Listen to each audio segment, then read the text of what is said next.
J'étais dans une période en fait où ma femme en avait marre de me voir trembler les mains comme ça. J'étais dans une phase de ma vie professionnelle où on avait levé des fonds, on se développait, on avait recruté pas mal, on avait du coup un investisseur, je me sentais peut-être obligé de délivrer le business plan comme on dit, donc une tension que je n'avais pas connue avant. C'est le côté d'être témoin de son mental. Et à partir de là, j'ai compris que voilà, il y avait quelque chose à jouer et qu'il pouvait, cette méditation de pleine conscience pouvait apporter un certain apaisement intérieur. Donc je passais d'un médecin qui prescrivait des médicaments, un autre qui disait qu'il va falloir vivre avec son handicap.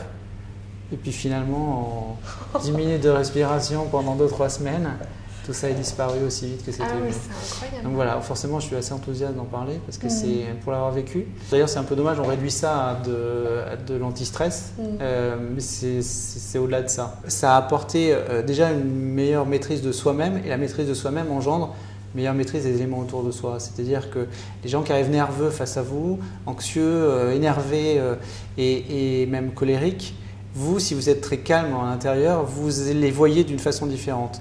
Et donc, il y a une certaine bienveillance qui s'installe en disant « Ok, lui, il a plus besoin d'aide qu'autre chose finalement. » Donc, au lieu de rentrer dans cette logique de colère, dans l'affrontement, vous êtes plutôt essayer de comprendre ce qu'il veut dire et pourquoi il est dans cet état-là et comment on peut essayer de l'aider. Et je trouve que ça s'élargit ensuite à tous les sujets. On décèle des petites choses voilà, qui nous permettent, je pense, de mettre le doigt plus vite sur des problèmes avant qu'ils ne vous arrivent officiellement sur votre bureau. Quelque chose qui ne m'arrive plus mais que je détestais avant et je ne savais pas mettre les mots là-dessus, c'est arrivé je pense à plein de gens qui nous regardent, c'est d'être dans un endroit et d'être physiquement et d'être mentalement ailleurs. Je ne supportais plus attendre les vacances parce que j'étais fatigué et en vacances être projeté mentalement à ma rentrée parce que j'avais tel appel d'offres à rendre ou au contraire tel résultat qui allait tomber et que j'essayais de l'anticiper. Ce côté être dans le moment présent, c'est pas de la méditation au sens strict du terme, mais c'est venu de façon complètement naturellement maintenant. Jouer avec ses enfants, je me rends compte très vite si j'ai l'esprit ailleurs. Et, parce que c'est des réflexes qu'on a. Et donc on coupe et on se resitue. À nouveau, je reprends la métaphore avec le footing, le jogging. Tout le monde trouve ça normal qu'on soit en meilleure santé quand on court 1 ou 2 fois par semaine, même à petite vitesse. C'est rentré complètement dans l'esprit commun. Et ben, j'aimerais qu'un jour, on admette de la même façon que 10 minutes de méditation par jour, aller au pire 2-3 fois par semaine, ça a le même type d'effet sur le psychique mais aussi sur le physique. Ben, essayez, ça vaut la peine pour vous, ça vaut la peine pour votre entourage, perso déjà, parce qu'on sent ce côté, l'impulsivité disparaît en fait. Et l'impulsivité c'est comme assez un ennemi de sa relation avec les gens, aussi bien de son entourage proche, famille, que ses collaborateurs.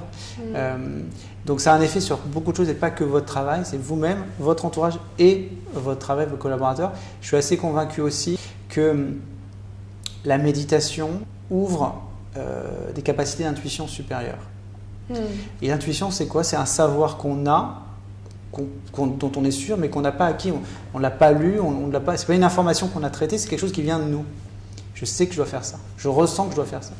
Et quand on est entrepreneur, quand on est manager, quand on est dirigeant de quoi que ce soit, on a tout un tas de décisions à prendre tout le temps, parfois très vite, et on n'a pas toujours une armée d'études qui nous dit vaut mieux prendre le choix A que le choix B. Il y a des choix à faire.